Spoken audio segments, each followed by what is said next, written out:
Steve Baker. He's a Conservative MP. He's also Deputy Chair of the COVID Recovery Group of MPs who've led the campaigns against lockdowns and restrictions that, well, quite frankly, are not based on any of the science. Good morning to you, Steve. Good morning, Julia. Thanks for having me on. Thank you so much for joining us. Lots of what I think most people would regard as very positive, welcome news over the weekend.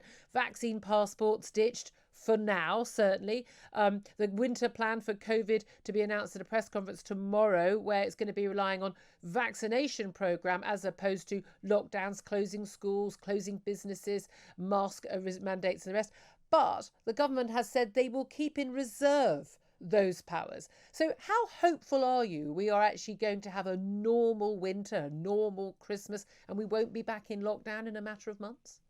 Well, I am hopeful, and this has been good news over the weekend. You know, I'm very pleased that Boris Johnson's giving up some Coronavirus Act powers, which in some cases have been used 100% unlawfully. I refer to Schedule 21 on detention.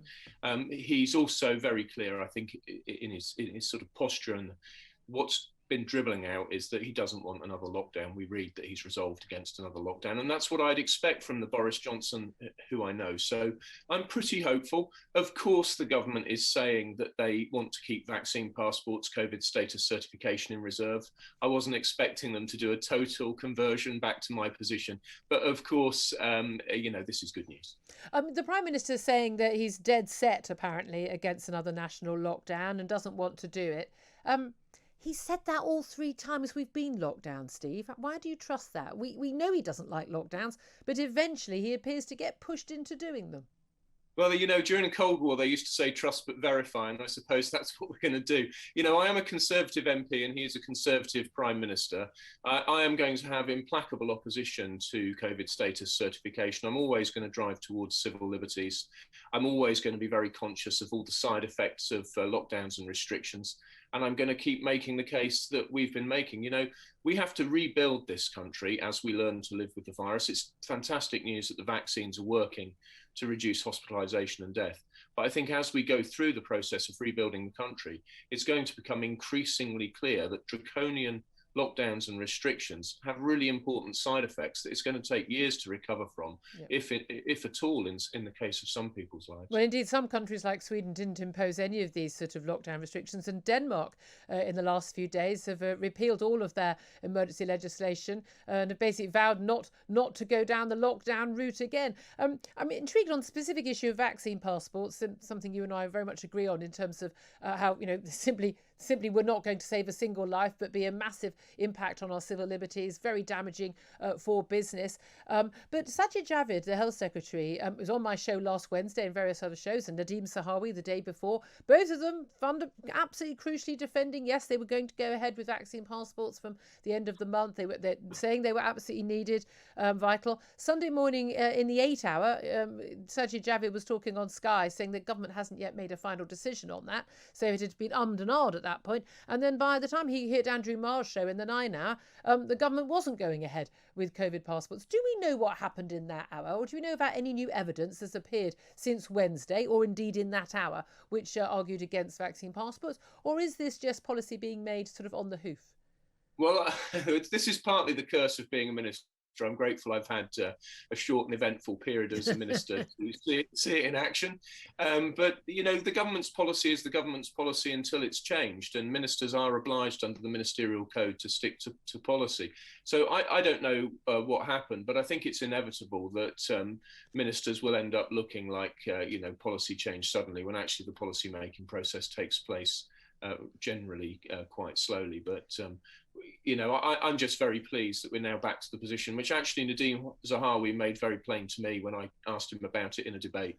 You know, it's been obvious to me he's always been against vaccine passports himself. So, the challenge. This interesting thing here is, Steve, I believe fundamentally Nadeem Zahawi is, as you know, conservative and liberal minded, that he is opposed to vaccine passports. I believe that about the Prime Minister as well. And yet they were going to do it. And they were. I don't believe it was ever just a threat. I think given the fact they're bringing them in Scotland, they've been brought in, in Italy, in Greece and in France. I believe if there was, public support for them, although we're told there is extraordinarily, but if there was backbench support for them, they would be happening. Why is it politicians, I mean, this is where we get into trust issues for voters, why do politicians keep doing things that they fundamentally think are ethically wrong? It's a great question. I stood up in the House of Commons and said we as Conservatives must stop doing things that we hate. Things like, excuse me, vaccine passports and raising taxes. You know, the things that Conservatives like doing, we like doing for good reasons. And that's because we know that they lead to a prosperous and free society that's making progress and can deliver security and prosperity for everyone. So, you know, we should do the things that we always believe in. I think the reality, though, is, of course, ministers are advised. They're advised by very persuasive experts.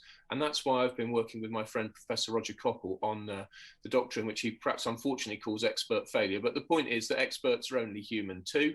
That's why we need competitive expert advice with routine institutional challenge to make sure that ministers have choices, because I think that's really the issue. Boris has not had the choices which he ought to have been given. And you'll remember around the second lockdown, he was actually bounced. You know, he was still wrestling with the decision when somebody told the newspapers it had been decided. Yeah. And of course, that forced his hand. So, you know, he's been badly abused by people who work for him, at least in those circumstances. I think we need institutional change. Yeah, but, well, you know, indeed. I mean, the data for the second lockdown in November was already 2 or 3 weeks out of date and had already been superseded. We knew the modelling was wrong.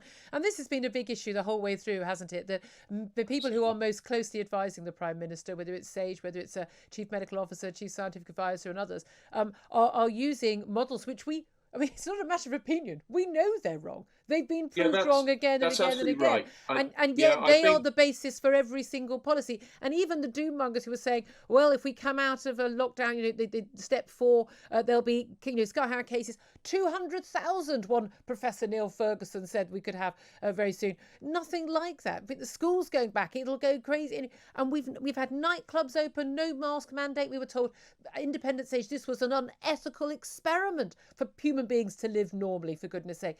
And yes, we may well see cases going up in the next few weeks and months. I would be surprised, frankly, if they didn't.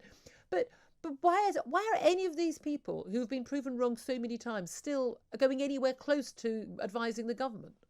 Well, that is a great question, and I would certainly like the government to have a broader spectrum of advice. I've been to see Nadeem Zahawi and indeed Ed Aga, the health minister, to talk about these models. I found a fantastic software engineer, very senior guy, formerly of Google, Mike Hearn. He's written a paper which is available on my website and elsewhere about these models. I mean, the reality is that people have incentives to give the worst possible case. Yeah. Now, I took a team into number 10 at the Prime Minister's request around the time of that second lockdown to look at the data. By Monday, Professor Carl Hennigan had taken the wheels off the death projections. Yeah. But, you know, if the Prime Minister's shown a projection of 4,500 people a day dying unless he acts, well, that's an enormous burden of responsibility.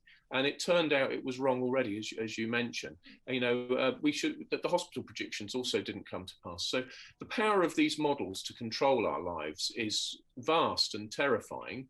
And I think we therefore need a new Office of Research Integrity, a small outfit, one which can be capable of really forcing the issue of making sure that these models are realistic and right. Indeed. Well, let's talk also about more on the politics, although I fear politics is more about COVID policy than science anyway. Poll tax 2.0. That is what people are calling the national insurance rise. Hugely unpopular, it would appear, with certainly the Tory party faithful. That manifesto pledge not to raise taxes broken. A lot of Tory backbench MPs, including yourself, expressing disquiet about this and the message it sends to voters. Do you think this will prove to be Boris Johnson's poll tax moment, as we have seen those polls close, that poll lead, you know, close down, almost disappear, and some 10% of 2019 Tory voters saying, actually, we think we'd rather vote for the Reform Party? Well, I do think when it comes to poll tax moments, I think it's much more likely that the attempt to impose net zero will be his poll tax moment, because the costs will be vast, even in comparison to the national insurance rise, and they'll be felt very firmly by people, and people, I think, will push back extremely hard. So that's what I would say would be the far bigger poll tax moment. I don't think people do like this tax rise. I don't like it one bit. I mean, my problem is this, is that if we go down the road of Labour policies, higher taxes for more public spending, people, well, first of all, it won't work. It will leave us running out of other people's money. But it's not a problem that a Conservative government should have. It's certainly not a problem a Conservative government with a majority of 80 should have. So I think Boris inevitably looked at the projections of waiting lists for the NHS, and he's reached for the tool that he could, which is more money. But I think we ought to remember that over the course of the pandemic, the NHS has had a funding increase of more than the defence budget. And these are absolutely vast amounts of money, even in this era of Bank of England direct money creation to keep the bond markets going. So I think we're in a very precarious position. I think within our lifetimes, when you look at the debt projections, we're going to have to rediscover what it means to be a conservative. And that will be a good thing, because it's conservative ideas which lead to lasting and sustainable prosperity. So we've got a lot to do, but I want to see my colleagues in government recapture that spirit of reforming zeal, as it were, that they're going to need to get us through. But it's not that we're not going to get through by just raising taxes and spending more, I'm afraid. Steve Baker, Conservative MP and Deputy Chair of the COVID Recovery Group, thank you so much for joining us here on Talk Radio.